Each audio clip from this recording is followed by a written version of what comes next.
Let's go ahead and do a fun joint together, all right? Let's do a fun one together. To insist your preference is for people who aren't lazy, sloppy, and disgusting and unhealthy, meaning that means you prefer skinny people because all fat people are those other things. That's actually bigoted. That's actually deciding that one group is all the same because of how they look. Hope that makes sense. Have a good day. There you go. Add fatphobic to the list. Now let's see who the good people of Ireland have representing them at Eurovision. She calls herself Bambi Thug and she thinks she's really quite special. Now, before we go on to Bambi Thug, I just want to attack this fat phobia thing. So you mean to tell me that people can't have a preference for what they're attracted to nowadays? I ain't got no issue with people that's underweight, overweight, anything like that. As a matter of fact, I just hope everyone's healthy enough to be able to take care of their families and to be there for the ones who depend on them. That's it. You know what I mean? Even if you're alone, I want you to be able to be your best self, and add some things to your life that are going to challenge you and make you want to move on to the next level. Because some people can't lose weight and some people can't gain weight. Look at me. I'm skinny as hell. People don't like skinny people, but thank God I'm already married and I ain't got to be out there in that market looking for somebody, because then I can say, hey, you got skinny phobia, you bigot. Now, I'm not going to do that because I'm not ridiculous, but let's go on to this young lady who's talking about she's a queer witch. Do you know what makes me special? Oh, my God. I'm a queer. Woo! And I'm a witch! Whoa. Shh. Okay.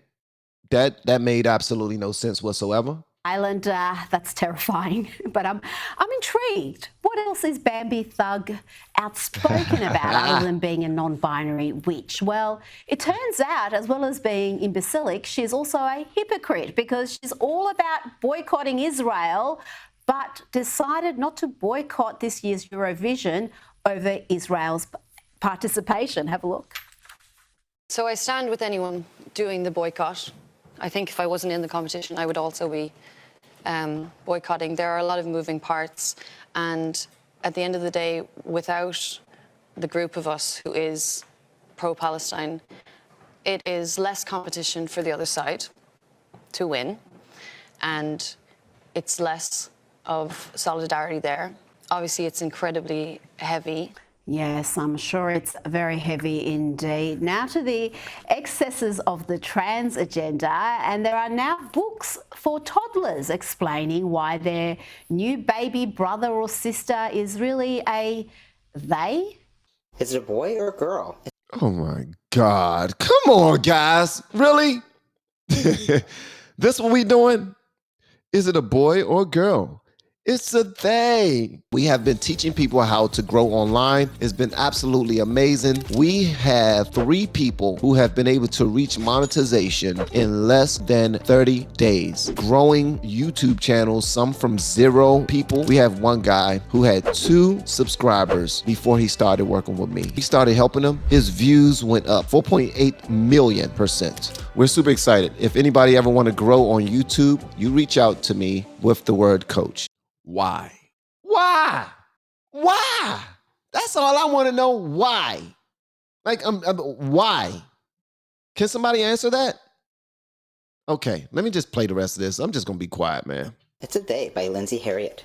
This book is all about welcoming a new baby into the family and not knowing how that baby will identify when they grow up. So we're not going to be assuming their gender. It's really ideal for people who are practicing gender creative parenting and already have one child, and they're trying to sort of explain this concept before the new baby gets here. But it's also useful for any family. Oh. Did he say for people who are practicing gender creative parenting? So y'all just trying things. Y'all just being creative, huh? Raising kids. Just that's. I think I'm gonna try some gender creative parenting. That's what I'm gonna do. Do you know how difficult it is to raise a child?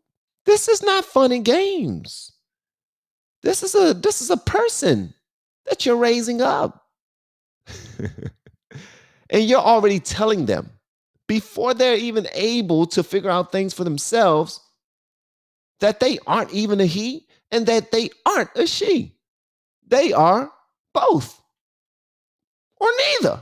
Oh, look, I'm fascinated and horrified all at once, but I don't want to judge a book by its demented cover, so let's explore what's inside. Will they love to use he or she? Or maybe they'll always be a they. Our new baby wears cute little gym jams, pink and blue and green. Bright in a rainbow of colors, they're ready to yawn and to dream.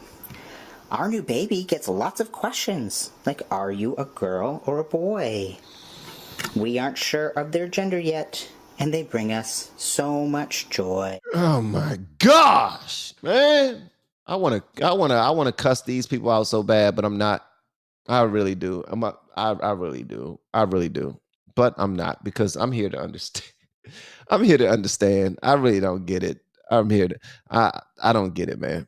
Good Lord, but even this craziness isn't crazy enough for some. The book reviewer thinks this little book is too preoccupied with gender. It is sort of designed for people who have a kid who does have a gender identity, like all this emphasis on the boy or girl or boy. I worry could maybe actually reinforce this concept that a child would need to pick. Now here's an important message for all those straight people. Straight people are getting too comfortable. I said what I said. Some things are not yours to talk about, joke about, or say. And you should go back to being deathly afraid of offending people. What? No, I'm not afraid of offending anybody. Deathly? No, I'm not.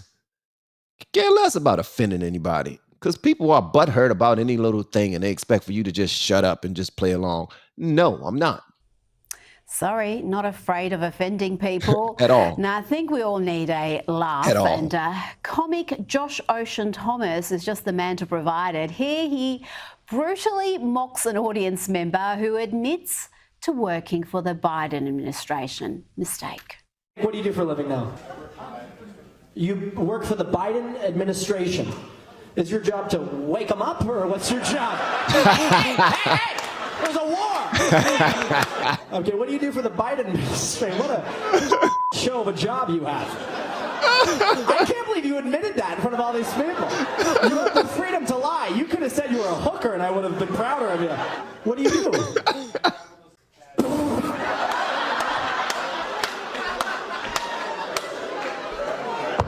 Wow. That's hilarious. You go to the South and try to sell them on Biden? You're fucking retarded. What the are you talking about? That's your fucking job, is to go, hey, listen, I know you guys like Trump, but Biden, I mean, wow. Are you ready to be unemployed, or what's your vibe? Now let's hear from a pro-Palestinian journalist, Abby Martin, who went on Piers Morgan's show and just spewed a lot of lies. To continue their ethnic cleansing of Gaza is frankly absurd, patently so considering what we've seen them do just in the last several weeks, Piers. Evidence of summary executions of doctors, evidence of mass graves, hundreds of bodies bound, dozens of men, women, and children bound. Evidence, according to the UN, of Palestinians Thank you, buried Courtney. alive, using drones Much to love lure to you, out babe. Palestinians with sounds of crying children so they could be shot and killed. She's describing Hamas there. Now, listen to Yeah, she was. Mossab Hassan Youssef tell Abby Martin precisely what he thinks of her and her journalism. This is the son of a Hamas founder, co-founder, and he has no time for lefty Karens losing it. How can you be a journalist and you call this a genocide, ethnic cleansing, and she just keep repeating ethnic cleansing, genocide, colonialism, etc. None of it is real, including Palestine. It's only in your head. None of it is existential. Palestine was never born. How can you free it? It was never there. It's just a colonial entity, and some people choose to make it into a national identity. And this parrot has been just repeating Hamas propaganda. Marwan Barghouti that she's talking about him, she never met him. I knew Marwan before he got to power. He is a criminal. He killed 5 people. He has blood on his hands. He cheated on his wife. He has a secret son that he never revealed it to the public. Of course, I can criticize him, and I can criticize all the criminals that I know personally. She's been there only for a visit, and maybe she had some falafel sandwich, you know, and she really was blown away of the Palestinian experience. There is no such a thing as Palestine. It's about time to retire, find a different job. You're not a journalist. You don't qualify even to be a mother. Now, Ooh. Did y'all see? Y'all know who Ami Horowitz is? Ami Horowitz went to a pro-Palestine protest. And when he went to this protest, he had an American flag with him, and he got attacked. I'm talking about physically attacked. Everybody they was chasing him, they was pushing him, they was grabbing him, they was making sure he couldn't move, they was making sure he couldn't walk. Bruh, these people are freaking nuts, man. let's go to some vintage Saturday Night Live when they were actually funny. Watch this superb sketch featuring a Trump impersonator and Trump himself playing the janitor. Your solid gold faucet. Send them in.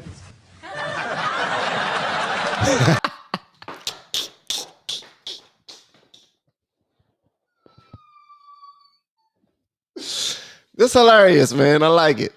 I used to watch Saturday Night Live all the time, man. And they used to be dope.